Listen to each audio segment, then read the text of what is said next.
नमस्कार, कड़क बात में आपका स्वागत है। और जिस तरह से गाजा को लेकर के जो ट्रम्प का प्लान है, वैसे तो पूरी दुनिया में इसकी हर कोई इसकी तारीफ कर रहा है या सपोर्ट कर रहा है, लेकिन क्या जो 20 सूत्रीय जो कार्यक्रम है जिसमें बहुत सारी बातें कही गई हैं गाजा की शांति के लिए, और वो इजराइल भी इस पर सहमति इजराइल की हो चुकी है, लेकिन इंतज़ार है हमास की सहमति का। अब तक कोई खास इस पे डेवलपमेंट नहीं हुआ है। ये पता नहीं चला है कि हमास करेगा क्या और हमास को मनाएगा कौन, क्योंकि इसके जो कंडीशंस हैं अगर ये लागू हो जाता है तो हमास का गाजा में कोई रोल नहीं होगा। हालांकि इजराइल ने उनको माफ़ी तो दे देंगे, उनको हमास के जो नेता जो हैं उनको माफ़ी दे देंगे, लेकिन गाजा में उनका कोई रोल नहीं होगा। वहाँ उन्हें छोड़ना पड़ेगा, गाजा छोड़ना पड़ेगा। वैसे में सवाल ये उठता है कि जिस गाजा के लिए हमास के लोग इतने सालों से लड़ाई कर रहे थे और जिस फिलिस्तीन राष्ट्र के लिए अगर वो करते, तो क्या इतनी आसानी से वो छोड़ के कहीं चले जाएंगे क्या? और अगर छोड़ के चले जाएंगे तो इसकी क्या गारंटी होगी कि वो फिर वापस नहीं आएंगे? संजय जी, ये सब्जेक्ट थोड़ा कॉम्प्लिकेटेड है कि ये बात तो ठीक है कि एक तरह से कहा जा रहा है कि तुम सरेंडर भी करो और तुम चले भी जाओ। हो सकता है एक थोड़ी देर के लिए इस तरह से कुछ ऐसा प्लान बना हो कि हमास शायद राजी भी हो जाए, लेकिन क्या वो हमास जिसका वजूद ही यही था, फिलिस्तीन को लेके था, लड़ाई कर रहा था, या आतंक जिसको कह के आतंक को बढ़ा रहा, उसको जो भी कह लो आप, लेकिन हमास की जो पहचान थी, हमास की पहचान फिलिस्तीन से थी। हमास फिलिस्तीन के लोगों के साथ में अटैच था। अगर वहाँ से उनको हटा दिया जाए, गाजा से हटा दिया जाए, बिल्कुल बाहर कर दिया जाए, तो क्या हमास इसके लिए तैयार होगा? अभी तक हालांकि एक जो संकेत ये है, कतर कल ने एक जिम्मेदारी ली थी। कतर ने हमास को मनाने की बात कही थी। कतर की तरफ से चीज़ आई थी कि हमास के लोगों को इस प्रस्ताव पे मना लेगा। मोटे तौर पे यही लग रहा है कि शायद गाजा में शांति हो जाएगी, लेकिन बार बार सवाल यही, अगर हमास अभी मान भी जाता है तो क्या दोबारा वापस नहीं आएगा? क्या इजराइल के सारे कंसर्न कैसे के साथ खत्म हो जाएंगे? नहीं, देखिए, हमास को जो भी लोग जानते हैं उसमें ये पक्की बात है कि हमास इस पर राजी बहुत मुश्किल से होगा या नहीं होगा। आसानी से तो कतई नहीं होने वाला है। देखिए, ये वही बात है कि ये एक ऐसा प्रस्ताव उसके लिए है कि तुम इस प्रस्ताव को स्वीकार करो और ख़त्म हो जाओ। तो हमास को जो भी आदमी जानता है, जैसे भी जानता है, हमास बिल्कुल इसको एक्सेप्ट नहीं करेगा। लेकिन दूसरी तरफ इसमें यह है जो हमास के लिए बहुत खतरे की चीज़ है और वहाँ के जो गाजा के लोग हैं उनके लिए भी खतरे की चीज़ है कि इजराइल का साफ कहना है कि अगर हमास उनके प्रस्ताव को नहीं मानेगा तो इजराइल फिर स्वतंत्र होगा, वहाँ पर जो चाहे वो कर दे और अमेरिका उसका साथ देगा। आप ऐसे भी देखिए, अभी गाजा शहर में जो कुछ भी हो रहा है, कोई कुछ नहीं कर पा रहा है और इजराइल करता चला जा रहा है। तो हमास के ऊपर अब बात यही है कि उसके जो आका लोग हैं, आका लोग उसके कौन से हैं? उसके आका बेसिकली ईरान है और उसको आश्रय देने वाला कतर है।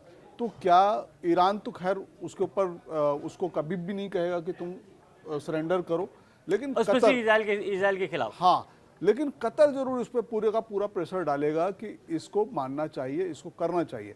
लेकिन इसमें देखिए आगे क्या होगा। हमास को खत्म करना इतना आसान नहीं है।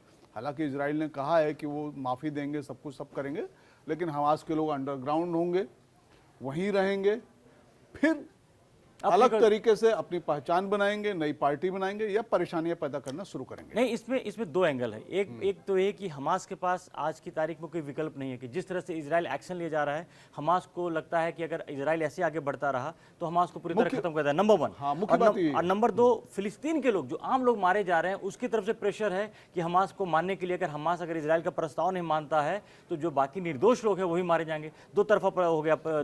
और एक दबाव ये भी है, जैसे एग्जाम्पल कतर उसको आश्रय देता है, हमास को देता है। अगर कतर की बात अगर नहीं मानेगा तो कतर कहेगा ठीक है, हमारे देश छोड़ के चले जाओ। फिर वो हमास के लोग कहाँ जाएंगे? तो टेम्परेली ये दिख रहा है हमास को शायद इस प्रस्ताव को मानने में, भला ये बात की बात देखी जाएगी। जैसे आप देख लीजिए कि ऑपरेशन सिंदूर के दौरान जब पाकिस्तान को लगा कि तबाह हो रहा है तो उसने हाथ खड़े कर दिए, कहा कि सीज फायर कर लो भारत की तरफ। भारत ने जब भी हमले किए तो उसने सीज फायर की अपने गुहार लगाई। वो इसलिए नहीं लगाई कि वो अब भारत के खिलाफ कभी कोई एक्शन नहीं लगाया, भारत के खिलाफ कुछ काम वो ऐसा नहीं करेगा। वो इसलिए कि उस समय मर रहा था तो मरते वक्त कहा कि अभी मुझे बचना है, तो उसने हाथ पैर जोड़ लिए और सीज फायर करके बच गया वो। लेकिन पाकिस्तान की ऐसी बात नहीं कि हरकतें वो बंद हो गई हैं, तो कुछ इस तरह की बात होगी। अब इसमें सवाल ये भी उठता है कि इजराइल जो लगातार ये कह रहा था कि हमास को पूरी तरह से खत्म किए बिना वो रुकेगा नहीं, तो इजराइल के दिमाग में क्या चल रहा है? क्या इजराइल ये सोचता है कि चलो फिलहाल कोई बात नहीं है, अभी हम चीजों को अपने हिसाब से करा लेते हैं, बाद में जहां भी रहे हमास को खत्म कर देंगे? ये दोनों तरफ से कुछ ना कुछ ऐसी चीजें। बिल्कुल, देखिए हो यही रहा है। दोनों, हमास की अपनी चालें हैं, हमास अपनी चालें चलेगा, इजराइल की अपनी चालें हैं, इजराइल अपनी चालें चलेगा। और इजराइल कभी भी इस बात पर चुप नहीं बैठेगा कि वो खुला छोड़ दे हमास के लोगों को। माफी वो देगा अभी, लेकिन खुला नहीं छोड़ेगा। उनकी सारी संस्थाएं, मोसाद से लेकर सब कुछ, उन सारे लोगों को ट्रैक करते रहेंगे। तो लेकिन ट्रैक करने के बावजूद ये बात सही है कि हमास का वहाँ पे जो जनाधार है वो जनाधार बना रहेगा, और हमास फिर से उभर तो सकता है, इसकी कोई गारंटी नहीं कि वो नहीं उभरेगा, उभरेगा फिर से। तो अब वही है कि ये देखिए, एक ऐसी चीज है जिसमें दबाव इजराइल पर भी है कि यार तुमने बहुत कर लिया, अब पूरी दुनिया का दबाव है। हाँ, कि तुमने बहुत कर लिया, अब खत्म करो। तो इजराइल और ट्रंप ने मिलकर के, नेतन्याहू और ट्रंप ने मिलकर के एक जो प्रस्ताव तैयार किया है वो बहुत चालाकी भरा है। सच बात तो यह है कि बहुत चालाकी भरा है, और इसमें हमास के लिए न उगलते बनेगा न निगलते बनेगा। हमास की स्थिति फिलहाल ये है, इजराइल विन विन पोजीशन में है।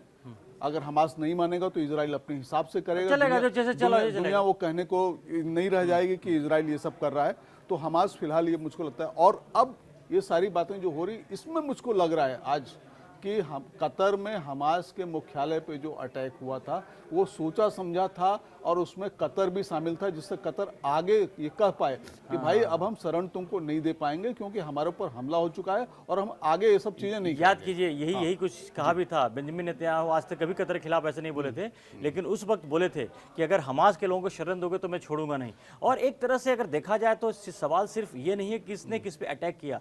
अगर कायदे से देखा जाए तो जैसे पाकिस्तान और जो सऊदी अरब के बीच में जो डील हुई है, वो भी उसके पीछे भी कोई रीजन नहीं है। अमेरिका ने धीरे धीरे जो कहते हैं ना कि वो जो सेफ्टी जो छतरी अम्ब्रेला था वो धीरे धीरे समझे हटा रहा है, जो गारंटी देता था, क्योंकि सऊदी अरब के पास भी वो नहीं है। तो पूरे गल्फ रीजन में इस तरह के हालात हैं कि अगर आप लड़ने वाली बात अगर कहीं कि जिसके पास अगर मारक क्षमता है तो ईरान के पास है, सऊदी अरब के पास नहीं है, कतर के पास नहीं है। ये लोग देश अमीर जरूर हैं लेकिन लड़ने वाली इनके पास वो चीज नहीं है। अम्ब्रेला है, तो अम्ब्रेला है, तो अमेरिका के पास यही एडवांटेज है। चाबी अमेरिका के पास इसलिए भी है कि अमेरिका इन पर दबाव बनाने के लिए कहा कि भैया अगर ऐसा है कि हमास के लोगों को अगर वो करोगे तो हम तुम्हारे साथ नहीं रहेंगे, क्योंकि हमास को लेकर अमेरिका का बड़ा क्लियर नहीं, अब वो दिख रहा है कि कतर हमास का साथ नहीं देगा, हमास पर वो दबाव बढ़ा रहा है।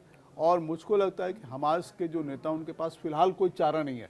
अगर वो मना करते हैं तो अपने आप साइडलाइन हो जाएंगे, कम से कम कतर में नहीं रह पाएंगे, और उनके लिए दूसरे सारे के सारे दरवाजे बंद हो जाएंगे। कोई भी देश इसलिए जगह नहीं देगा कि अपने खतरे मोल कौन ले तो उनके लिए भी रणनीति का तकाजा यही है कि अपने दरवाजे अगर आगे खोलने हैं तो फिलहाल अभी समझौता कर लो, अभी झुक जाओ। तो वो मुझको लगता है कि देर सवेर वो करेंगे यही कि अभी वो झुकेंगे, आगे उठ पाए उसके लिए। और ये जो पूरा प्रस्ताव जो डोनाल्ड ट्रंप का आया है, जो 20 पॉइंट का जो प्लान है, प्रस्ताव है, इसमें ये भी है कि जैसे ही ये लागू होता है तो 72 घंटे के अंदर जितने भी बंधक हैं, उन इजराइल के जो बंधक हमास के पास है उनको छोड़ा जाएगा। इजराइल का एक ही कंसर्न है जिसके लिए तमाम ये चीजें करा, उसका कंसर्न बस इतना ही है, उसके बंधक है, अदरवाइज इजराइल किसी से कोई दबाव नहीं है। इसमें धर्मेंद्र जी, ये साफ साफ है कि पहले हमास पूरे के पूरे बंधक छोड़ेगा, उसके बाद इजराइल उनके बंधक छोड़ेगा। यानी कि इजराइल ने हमास के जो लोगों को गिरफ्तार करके रखा है वो 250 के आसपास हैं, और करीब 700, 800 या 900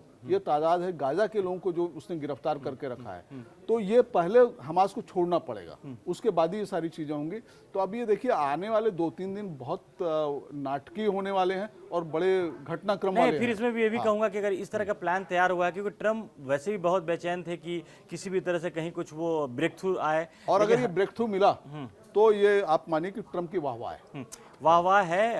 हमारे देश के प्रधानमंत्री नरेंद्र मोदी ने भी इस बात का सपोर्ट किया है, क्योंकि दुनिया का हर नेता जो भी समझदार आदमी है वो चाहता है कि गाजा में शांति हो। वहाँ जो अब तक 66,000 से ज़्यादा लोग मारे जा चुके हैं, जिसमें ज़्यादातर निर्दोष लोग हैं, वो उनके साथ इस तरह की चीज़ें ना हो। तो इसके लिए हर कोई सपोर्ट करा चाहता है कि गाजा में इस तरह का पीस बने, ताकि आगे का, अब आगे का तो ही वाली बात है ना, इजराइल आगे का आगे देखेगा, हमास आगे का देखेगा, जिसको देखना होगा। लेकिन फिलहाल वहाँ पर इस तरह की चीज़ें रिजॉल्व करना बहुत ज़रूरी है। और मुझे लगता है कि जो तमाम जो चीज़ें हुई हैं संजय जी, तो इसमें कहीं ना कहीं थर्ड पार्टी जैसे कतर, ये पूरा पहले सारा ब्रेकअप प्लान हो चुका है, सब डील हो चुकी है, उसके बाद तैयार किया गया, क्योंकि जिस तरह से प्लानिंग, हाँ ये प्लानिंग है। लेकिन आज मैं पढ़ रहा था कि कतर को इस बात को लेकर के काफी दिक्कत है कि आप ये सारी जब नेगोशिएशंस कर रहे थे तो आपने उससे बातचीत क्यों नहीं की। वो जाहिर सी बात है कि हमास से बातचीत वो नहीं करेंगे, और हमास इस कंडीशन में भी नहीं है। तो कतर को उन्होंने बीच में जरूर रखा होगा। कतर ये सारी, और वो तो दिख गया कि बेंजामिन नेतन्याहू ने कल माफी मांगी कतर के प्रधानमंत्री को फोन करके, जो हमला किया था इजराइल ने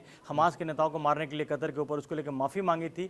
तो जो सारे डेवलपमेंट्स हैं इसमें कहीं ना कहीं सब तार एक दूसरे से जुड़े हुए हैं और ये प्रस्ताव लाने के पहले काफ़ी सारी होमवर्क किए गए हैं, तभी ये बातें आगे हो पा रही है। लेकिन हमास चुप है, हमास इसके बाद इस तरह कोई रिएक्शन नहीं आया है। कतर ने जरूर ये बात कही है कि हमास के तो मना लेगा, लेकिन अगर हमास नहीं भी मानेगा तो उसके पास विकल्प है क्या? क्योंकि जिस तरह से इजराइल अग्रेसिव हो रखा है और जिस तरह से गाजा में वो, और एक बात और है, अगर इस घटना के पहले अगर आप देखें तो एक और माइंड गेम खेला गया था कि गाजा पे तो अटैक जो भी इजराइल कर ही रहा था, वो वेस्ट बैंक पर भी घुसने की बात कही जा रही थी। मुझे लगता है कि प्रेशर टैक्टिक्स था वो बिल्कुल प्रेशर टैक्टिक्स था। और अब देखिए इसमें क्या दिख रहा है, तस्वीर साफ नजर आने लगी है कि फिलिस्तीन को एक देश बनाने की बात तो कर रहे हैं।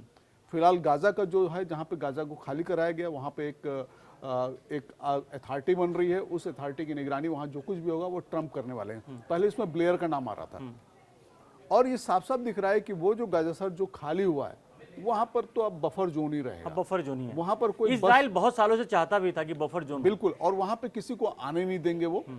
बाकी जो गाजा पट्टी है वो गाजा पट्टी में लोग रहेंगे। जो जिन लोगों को यहाँ से हटा दी गया उनको बसाने की बात भी कर रहे हैं कि उनको अच्छा जीवन देंगे। हो सकता है कि अमेरिका पूरे के पूरे फिलिस्तीन और गाजा पट्टी की बाकी चीज़ों में इकोनॉमिक सपोर्ट भी दे, ऐसी चीज़ें करे कि वहाँ पे उछाल मिले।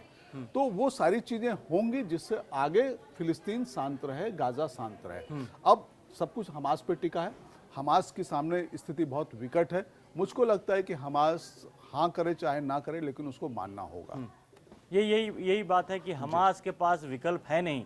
और हमास के लोग भी काफ़ी बेचैन दिख रहे थे क्योंकि इजराइल जिस तरह से काफ़ी उसके जो तेवर हैं बहुत सख्त रहे हैं। और ऐसा नहीं कि इजराइल कोई मजबूरी में आकर के इस प्रस्ताव को लेकर आया है, बस इजराइल का इंटरेस्ट इतना ही है कि जो उसके बंधक हमास के पास है वो किसी तरह से छूट जाए। और हमास को भी पता है कि जब तक बंधक हैं तभी तक जो थोड़ी बहुत उनको राहत मिली हुई है इजराइल की तरफ से, इसीलिए मिली हुई, जिस दिन बंधक चले जाएंगे फिर इजराइल को रोकने वाला भी कोई नहीं होगा। लेकिन जब इसमें अगर ट्रम्प का अगर शांति का प्लान अगर सक्सेसफुल हो जाता है, अगर इस तरह की चीज़ें वहाँ पे लागू हो जाती हैं, तो ऑब्वियसली हमास को एक रास्ता मिलेगा बचने का, फिलहाल अपने को बचाने का रास्ता मिलेगा। ट्रम्प को नोबेल मिल पाएगा। हो सकता है जो ट्रम्प को अभी तक नोबेल अवार्ड के लिए जो तमाम कोशिश कर रहे थे, भारत पाकिस्तान युद्ध की बात भी कर रहे थे और रशिया यूक्रेन में भी अभी तो हालात ऐसा कुछ हो नहीं पाया, बदलाव को तो कुछ आया नहीं है। मिला जुला कर की ऐसी स्थिति बनी है जहाँ पर ट्रम्प काफ़ी नज़दीक लग रहे हैं, सक्सेस से काफ़ी नज़दीक लग रहे हैं। और जब हम ये बात अभी कर रहे हैं, अभी तक तो हिमाचल तरफ संकेत नहीं है, लेकिन बहुत जल्द वो ऐसा लग रहा है कि कुछ ऐसी खुशखबरी आएगी, ऐसा कुछ गुड न्यूज आएगा जहां से गाजा में शांति के जो रास्ते हैं वो साफ हो जाएंगे। और एक ये अच्छी खबर होगी क्योंकि देखिए लड़ाई से तो कुछ ऐसे किसी का होने वाला नहीं है। इजराइल भी इस बात को जानता है कि गाजा में लगातार वो हमले करके बहुत कुछ हासिल कर नहीं रहा है, लेकिन उसको अपने बंधक चाहिए। और अब लग रहा है कि जिस तरह के प्रस्ताव है उस पर जैसे ही हमास के राजी हो जाता है तो इजराइल के बंधक भी वापस आ जाएंगे, इजराइल का जो अग्रेशन है गाजा पट्टी में वो भी बंद हो जाएगा और फिर आगे की हालात वहाँ पर कैसे उसको बेहतर करें उसको लेकर के डिस्कशन होगा, प्रस्ताव होगा। और फिलिस्तीन राष्ट्र बनने का जो रास्ता है शायद कहीं ना कहीं उस डायरेक्शन में भी ये बात आगे जरूर बढ़ेगी। तो इस पूरे डेवलपमेंट पर हमारी नज़र बनी रहेगी। अगर अब तक आपने कड़क को सब्सक्राइब नहीं किया तो जाकर सब्सक्राइब जरूर करें। तमाम खबरों के साथ हम आपके साथ फिर हाजिर होंगे। फिलहाल के लिए धन्यवाद।